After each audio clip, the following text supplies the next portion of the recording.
Hello and welcome back to Pharmacology Fundamentals. In our last episode, we looked at our adrenergic agonists, the drugs that mimic the fight or flight system's emergency signals. Today, we turn our attention to adrenergic antagonists or blockers. If the agonists are the emergency response team chiefs giving commands, the antagonists are the security guards who stand in front of the dispatch centers, that's receptors, and block the chiefs from getting their orders in. They essentially turn down the volume on the sympathetic nervous system. So, the security detail. So, these are our adrenergic antagonists, alpha blockers, the traffic untanglers. These drugs block the alpha receptors, primarily affecting the blood vessels alpha 1 and the self-regulating mechanism alpha 2. So, non-selective phentolamine, alpha 1 and alpha 2. So, it's the general security guard. It blocks all alpha receptors.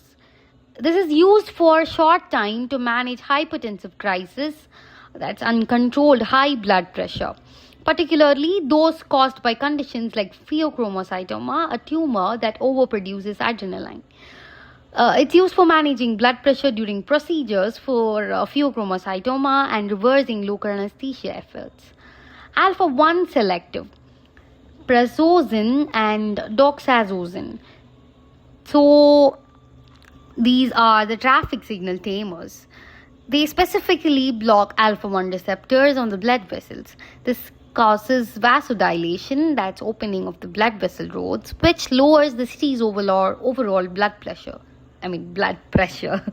So it's used to treat hypertension and relax smooth muscle around the bladder or prostate to ease urination in men with benign prostatic hyperplasia. Then beta blockers, the power plant regulators.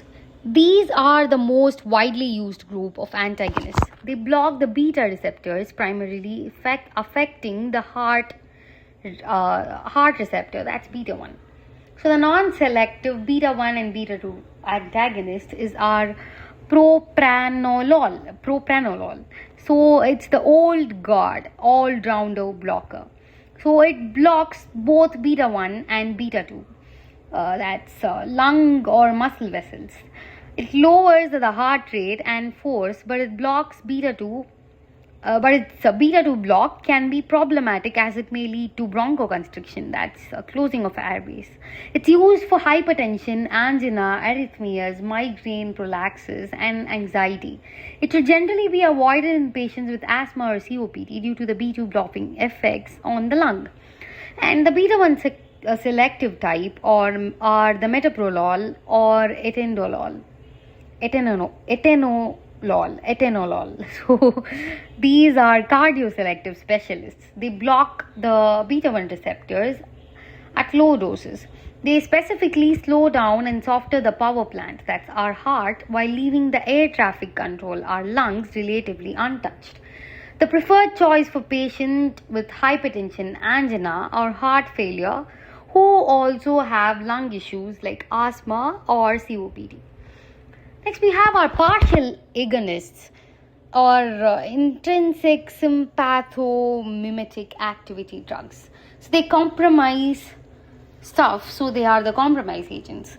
So this is a special class of beta blockers, that is pindolol. They are the security guards who occasionally let a teeny trickle of water through the hose.